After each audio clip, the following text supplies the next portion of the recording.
Olá pessoal, tudo bem com vocês? Eu espero que esteja tudo ótimo.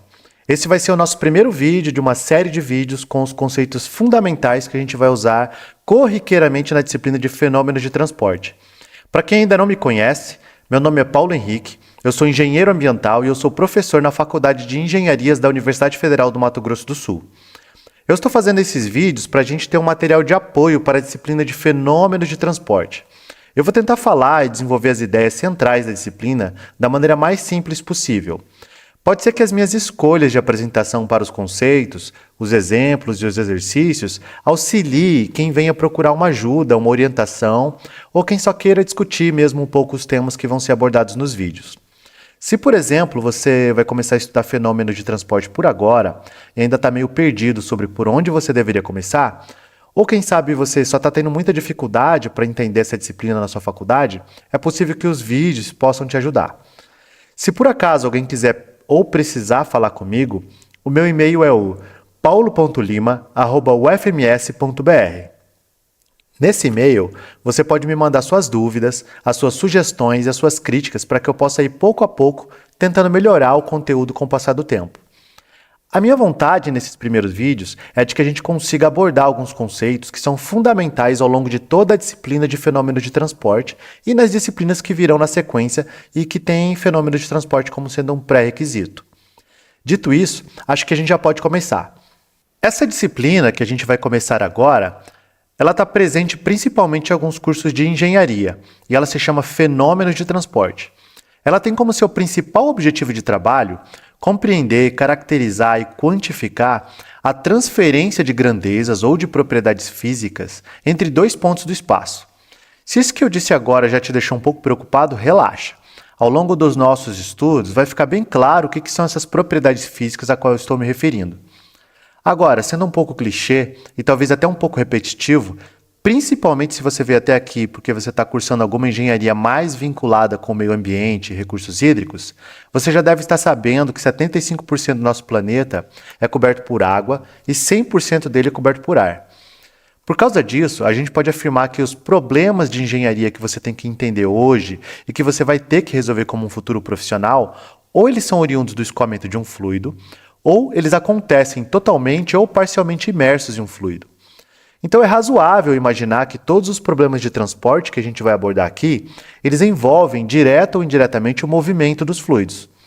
Só para ter uma ideia da importância disso, você pode pensar, por exemplo, sobre o fato de que quase toda a nossa energia elétrica é oriunda do escoamento da água ou do escoamento do vapor através de turbinas.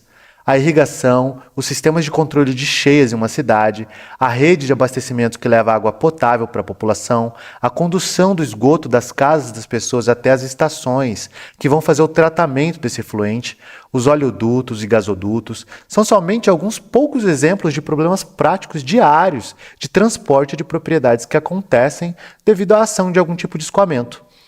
Para centralizar essa ideia em algumas áreas específicas de atuação, nós temos, por exemplo, que é nessa disciplina que a gente começa a aprender algumas das bases para o tratamento das questões de difusão de poluentes, como compostos químicos ou energia térmica, na água, no ar e no solo. Aqui começam a nascer também algumas ideias para controle desses poluentes nas águas dos rios e dos mares e dos diferentes processos envolvidos no tratamento das águas de abastecimento e residuárias. Essa disciplina ela é também a base do estudo da hidráulica, dos esforços nas obras hidráulicas, da hidrologia e do monitoramento hidrometeorológico. O que significa que é aqui nessa disciplina que você começa a compreender as bases de algumas ferramentas e técnicas científicas para atuar como engenheiro na compreensão e no controle da poluição e também na infraestrutura de saneamento de uma cidade.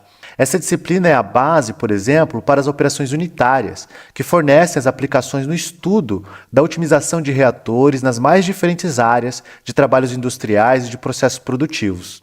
Além disso, a gente pode destacar os circuitos de transporte de fluidos e os processos de transferência de calor que podem estar envolvidos em reações químicas. A gente pode destacar principalmente o fato de que aqui em Fenômenos a gente consegue construir alguns subsídios para depois a gente avançar em estudos mais específicos, como a produção de energia térmica e a dissipação de calor em circuitos de potência e em microcircuitos. Fenômenos de transporte é uma disciplina que tem assuntos que estão envolvidos em praticamente todos os cursos de engenharia e mesmo em alguns cursos que não são diretamente de engenharia. Eu destaquei somente alguns aqui porque são os que eu estou mais vinculado atualmente aqui na faculdade.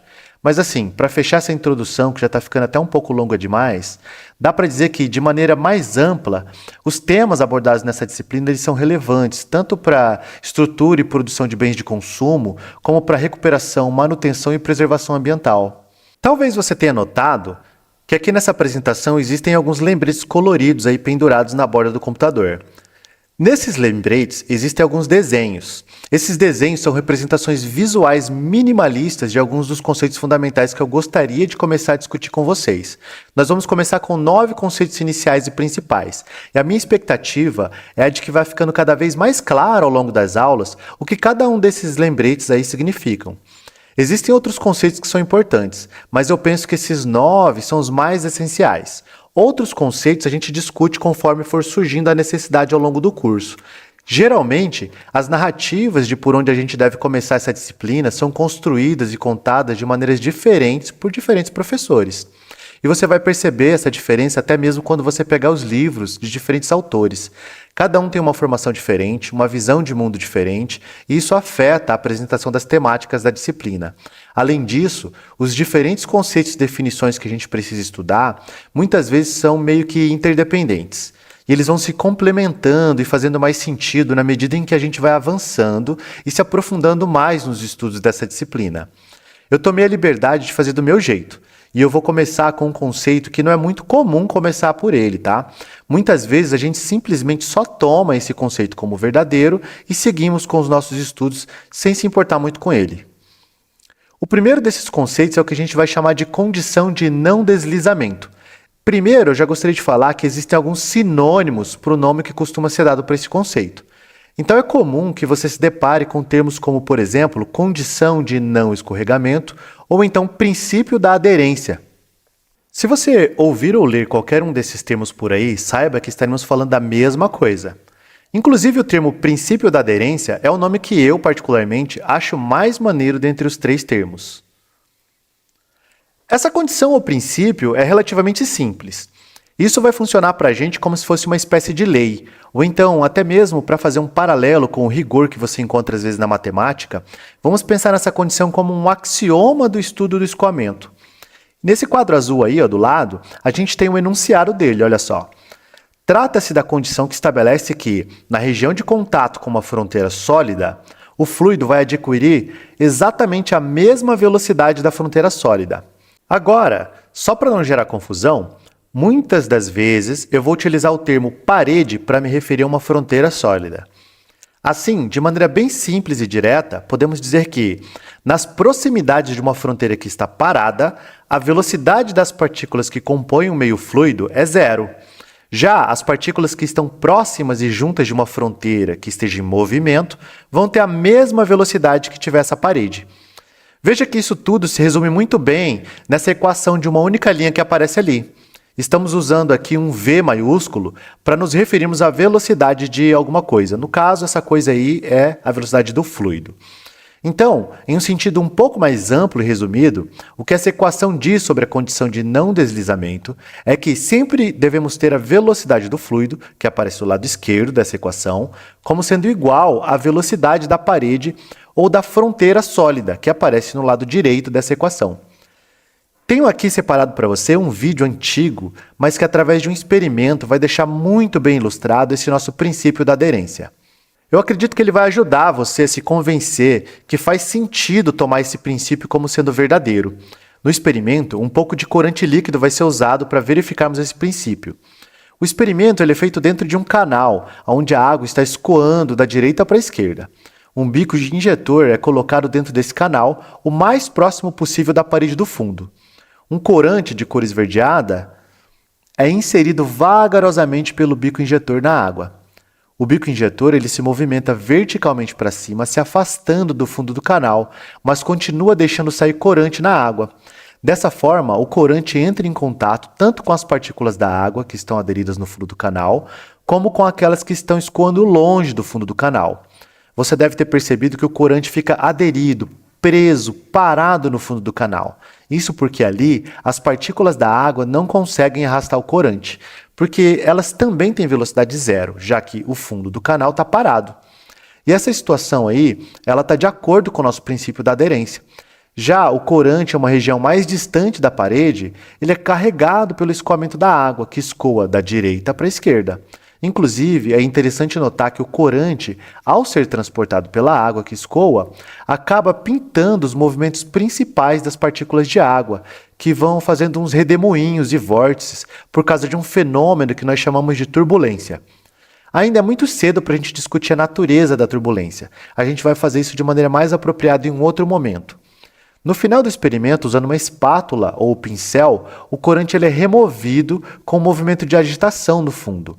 Por isso, ele se afasta da região da parede e agora ele é carregado pelo escoamento da água longe da parede. Como você já deve ter percebido, o curso de fenômenos de transporte vai se preocupar bastante nesse primeiro momento em conceituar ideias que são centrais para caracterizar os escoamentos. Isso porque são os diferentes tipos de fluidos em repouso ou escoando que vão determinar como vão ocorrer os transportes das propriedades físicas do nosso interesse. Como o escoamento, ou seja, o movimento, é uma das chaves para isso, precisaremos de ideias da física e do cálculo que nos permitam quantificar as variações do movimento. O que significa que nós vamos usar constantemente noções da mecânica do movimento. Por esse motivo, o nosso próximo conceito vai ser o de tensão, ainda que de maneira bastante simplificada. Dessa forma, esse conceito nos ajudará a obter uma definição mais formal para o que é um fluido e para compreender em que condições e sob que hipóteses o fluido consegue escoar e transportar as coisas. Para definir a tensão, vamos imaginar um elemento com uma forma geométrica bem definida, nesse caso um pequeno cubo. A gente até podia ter utilizado qualquer outro formato, mas por hora o cubo é uma forma que vai facilitar a nossa compreensão. Ainda não importa muito de que material esse cubo é feito, porque a gente só quer definir de maneira simplificada o conceito de tensão. Mais para frente, quando formos falar de fluido, por vezes a gente vai imaginar uma região do espaço com a forma de um cubo que está totalmente preenchida com o fluido. Qualquer face desse pequeno cubo, como essa face da superfície superior que eu acabei de destacar agora, vai ter uma área total de tamanho dA. Ela vai receber esse nome porque é realmente muito pequena. Isso é para podermos pensar naquela ideia de tamanhos infinitesimais, similar ao que a gente já fazia lá na disciplina de cálculo. Eu vou deixar destacado ali o vetor normal da superfície. Esse que eu desenhei verde e pequeno de propósito, representado com a letra N minúscula. Ele vai servir para orientar os demais vetores em relação a essa face. Ele sempre vai apontar aí para fora da superfície. Assim, para efeitos de cálculo vetorial, nós vamos adotar que um vetor vai ser positivo se ele tiver a mesma direção e sentido do vetor normal da área. Ele vai ser negativo se ele tiver a mesma direção e o sentido contrário ao do vetor normal da área. Agora, agindo ali naquela face, imagine uma força de intensidade dF, com uma inclinação qualquer em relação à superfície daquela face.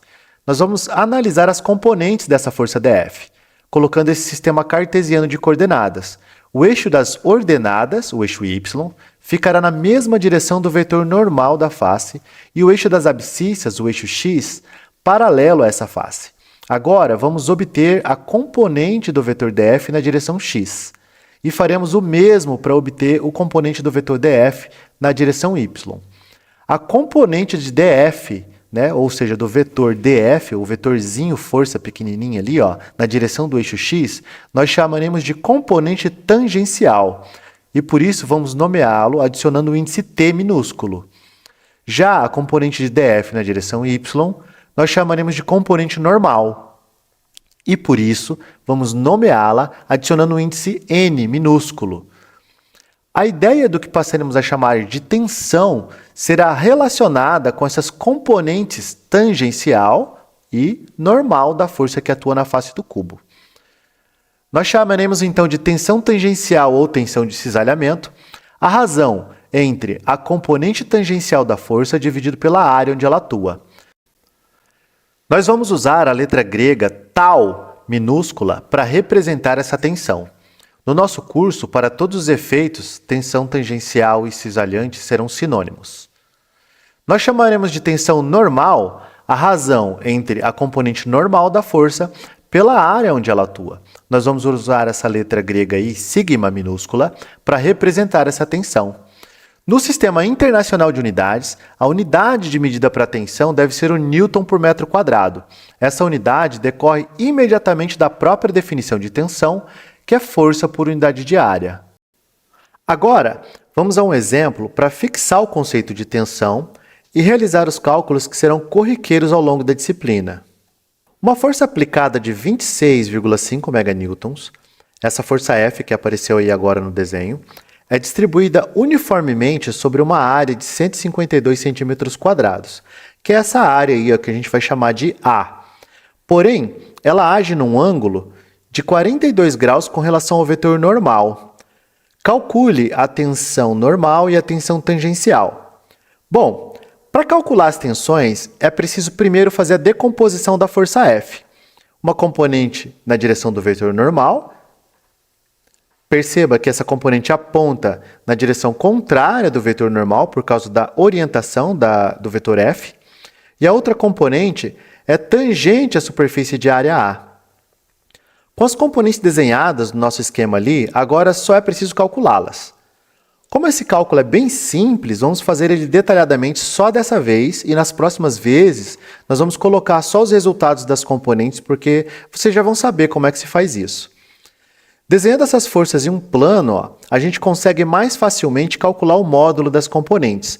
Por isso nós vamos deslocar vagarosamente o vetor tangente, construindo assim um triângulo retângulo de soma vetorial das componentes que resultam na força F. Agora, é só usar as definições de seno e cosseno de um triângulo retângulo para calcular essas componentes. O seno de 42 graus, que é o cateto oposto, dividido pela hipotenusa, que nesse caso é a componente tangencial, dividido pela força F. Logo, a componente tangencial é o produto da força F pelo seno de 42 graus. O cosseno de 42, que é o cateto adjacente pela hipotenusa, que aqui simplesmente é a força normal dividido pela força F, logo então nós teremos que a componente normal da força é o produto, né, de F pelo cosseno de 42 graus. Dito isso, agora é só calcular as tensões. Nós vamos usar a própria definição das tensões para isso. A tensão normal, então, vai ser a razão entre a força normal pela área onde ela atua. Nesse caso, é toda a face superior, porque foi mencionado que ela foi distribuída uniformemente nessa área. Aqui é bom destacar que a força normal tem sinal negativo, uma vez que ela aponta no sentido contrário do vetor normal. Lembrar sempre também de usar a notação de base 10 para expressar os prefixos do sistema internacional. Então, como era meganewtons, né? Então vou multiplicar por 10 à sexta.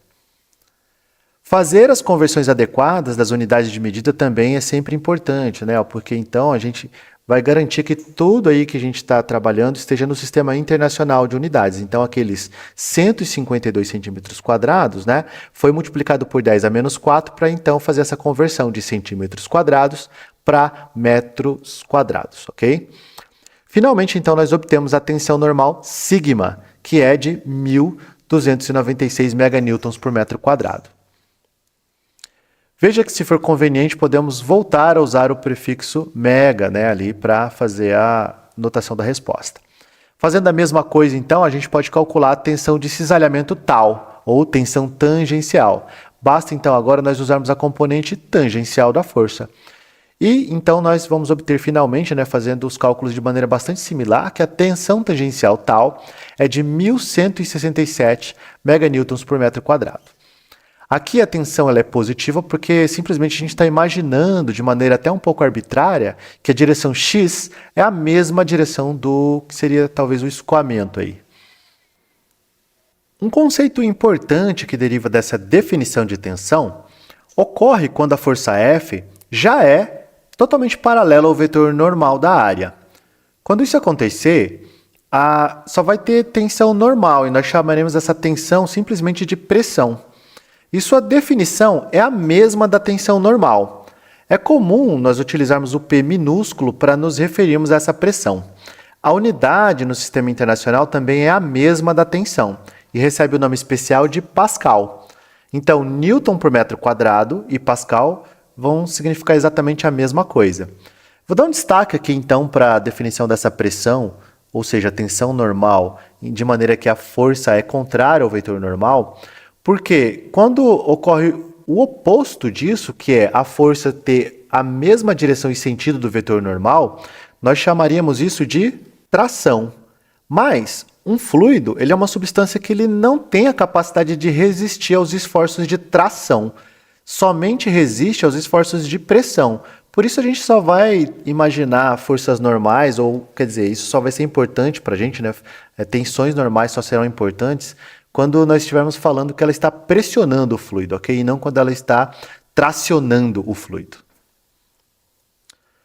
Em outros cursos de outros professores, ou mesmo em livros clássicos de mecânica dos fluidos, pode ser que não seja muito comum começar primeiramente falando do princípio da aderência e trazer também para sua memória aí uma lembrança da própria definição do que seria o conceito de tensão. Aqui eu escolhi essa ordem numa certa tentativa de que agora a gente consiga falar com um pouquinho mais de propriedade sobre a definição mecânica daquilo que nós vamos chamar de fluido, que é exatamente o que a gente vai fazer no próximo vídeo. Até lá!